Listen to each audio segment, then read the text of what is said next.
दोस्तों सुजलॉन एनर्जी की बात करें तो यहाँ पे एक बहुत बड़ी ब्रेकिंग न्यूज़ निकल के आ रही है।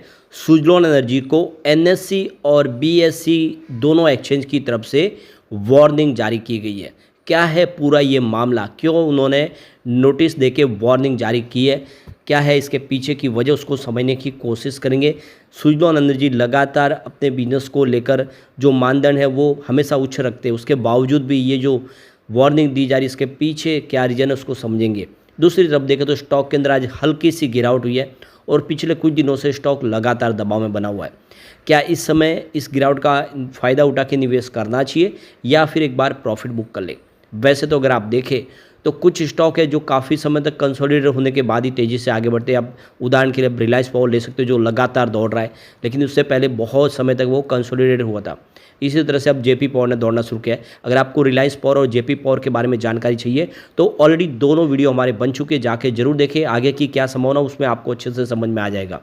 लेकिन फ्रेंड उससे पहले अगर आप पहली बार हमारे चैनल पे आए तो चैनल को सब्सक्राइब कर दीजिए, एक बेल आइकॉन दबा दीजिए ताकि जब भी नया वीडियो बने पहला नोटिफिकेशन आपको मिले। वीडियो पसंद आए तो लाइक से जरूर कीजिए। चलो फ्रेंड्स वीडियो स्टार्ट करते हैं। मैं हूँ आपका दोस्त SP दवे और हमारे अपने चैनल ऑनलाइन कमाई में आपका बहुत बहुत स्वागत है। तो सबसे पहले आज निफ्टी एनर्जी की बात करें तो 43,688 के स्तर पे क्लोजिंग थी। 327 पॉइंट की बड़ी गिरावट देखने को मिली, यानी 0.75% गिरा निफ्टी एनर्जी, और ये बड़ा रीज़न बना है आज सुजलॉन में गिरावट का, क्योंकि निफ्टी एनर्जी ऑलरेडी काफ़ी ज़्यादा गिरा है। अब यहाँ पे अगर हम सुजलॉन एनर्जी की बात करें तो स्टॉक की शुरुआत तो आज पॉजिटिव हुई 80.30 पर, क्लोजिंग थी कल 80.05 के आसपास। इंट्राडे में 81.53 तक स्टॉक ने दौड़ने की कोशिश की, लेकिन तेज़ी बन नहीं पाई। ऊपर के लेवल से बिकवाली शुरू हो गई और इस वजह से 79.50 का लो बना। अब क्लोजिंग जो है वो 79.85 के आसपास रही, जहाँ पे 0.25% की गिरावट हुई। अब ये है कि बहुत दिन के बाद 80 के नीचे स्टॉक आया है, यानी दबाव अभी फिलहाल दिखाई दे रहा है। अब इसकी परफॉर्मेंस देखें तो आप देखो 12 सितंबर को इसने अपनी एक 52 वीक का फ्रेश हाई बना था 86 का, उसके बाद में स्टॉक फिलहाल दबाव में दिखाई दे रहा है। तो कोई बड़ी गिरावट इतनी नहीं हुई। अभी देख सकते हो कि यहाँ पे क्लियरली 7-8% के आसपास की गिरावट हुई है ऊपर के लेवल से। लेकिन सबसे जो बड़ी बात है कि लोगों को डर जल्दी लगता है, थोड़ी सी गिरावट होती है चिंता में आ जाते हैं। तो हर स्टॉक कभी भी एक तरफा नहीं दौड़ता है, बीच बीच में गिरावट जरूर आती है, प्रॉफिट बुकिंग का मौका मिलता है, डिप में फिर से खरीदारी कर सकते हैं। तो यहाँ पे पिछले 5 ट्रेडिंग से स्टॉक में हमने निगेटिव क्लोजिंग देखी है, लेकिन देख सकते हो कि स्टॉक पहली बार 80 से नीचे उतरा है, तो थोड़ा सा दबाव की संभावना बनी है। और अब जो खबर निकल कर आई है ये थोड़ी सी मायूस करने वाली और है सुजलॉन के लिए।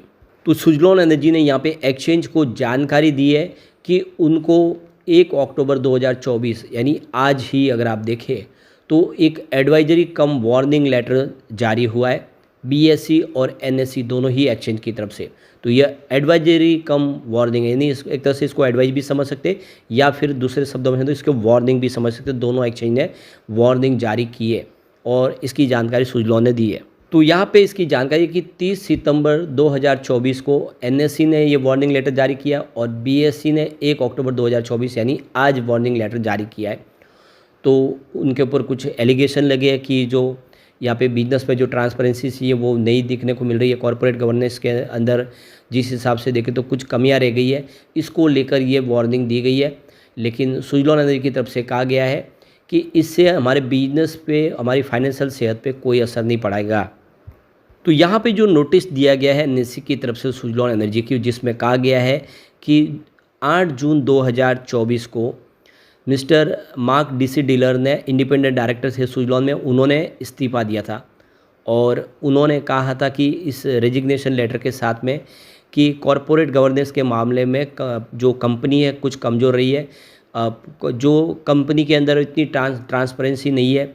और देख सकते हो कि उन्होंने कुछ सवाल उठाए थे।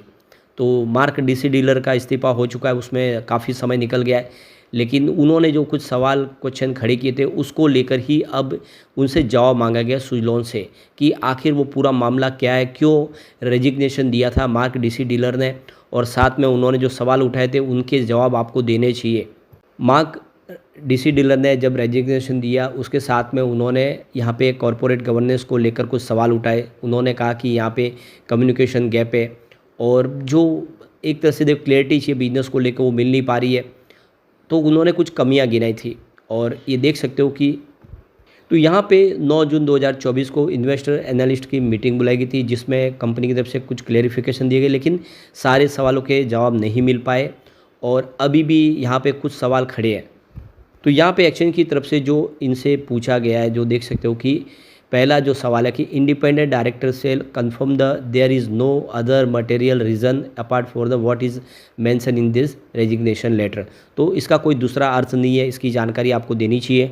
सेकंड जो सवाल है कि name of listed entities in which the resigning director hold directorship indicating the category of the directorship and membership of board committees.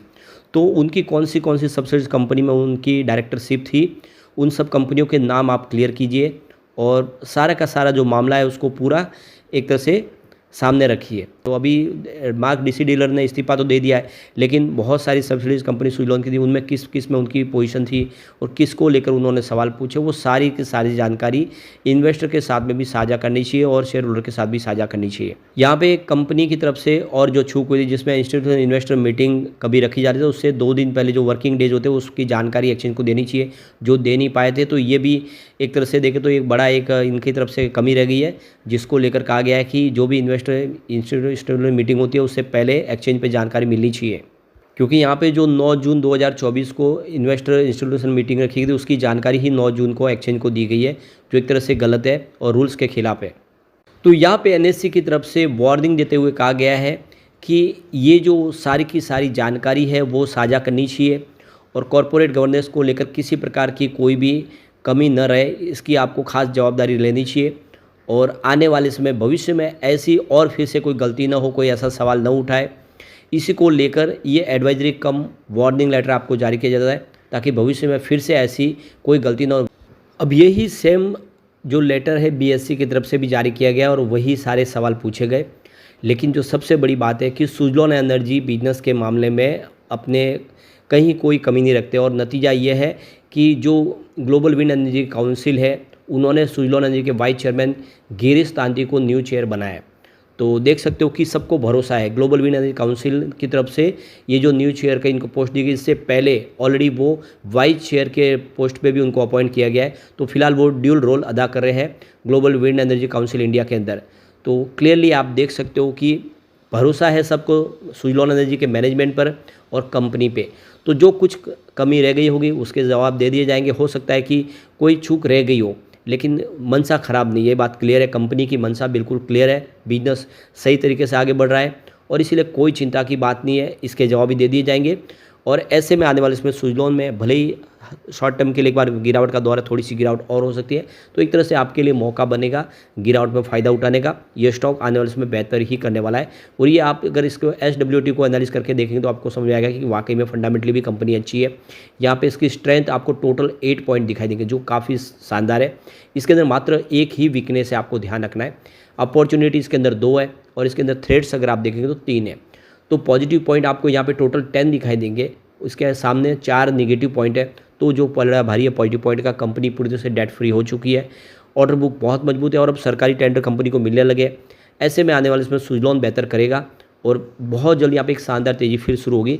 ऐसे में बिना चिंता के आपको निवेश को बनाए रखना चाहिए और अगर आपको डिप में मौका मिले तो खरीदारी करनी चाहिए। लेकिन फ्रेंड्स, कोई भी इन्वेस्टमेंट करने से पहले अपने फाइनेंशियल एडवाइस बड़े ले लें या अपना खुद का रिसर्च करें, क्योंकि मैंने वीडियो आपके एजुकेशनल पर्पज़ के लिए ही बनाया। वीडियो पसंद आए तो लाइक से जरूर कीजिए और चैनल को सब्सक्राइब कर दीजिए। Thank you friends.